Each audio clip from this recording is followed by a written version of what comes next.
Бәрекелді, ассалаумағалейкум тойшылғауын, тағы да қазақтың кезекті тойындамыз. Бүгін Айдин қызымыздың 1 жас тұсаукесеріндеміз. Қазақтың тойы өтпесін.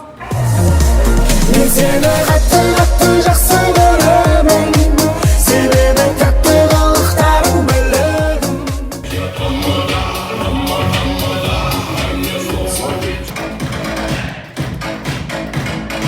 Соғыңыз бар ма? Бұл кеп тұрған жоқ мәңге.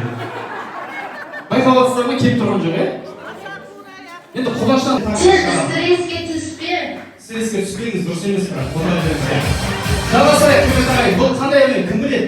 Сізге қарап ана Затбектің өлеңі есіме түсіп кетті. Жерге салмақ салмадың күшті.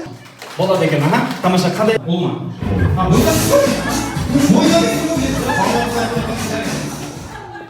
Жалғастырайық.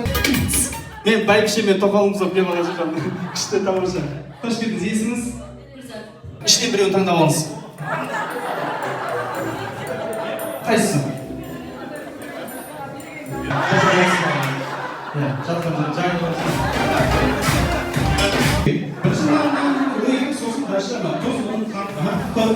Және ерекше алғысында әрине ермек сізге айтам, көп рахмет.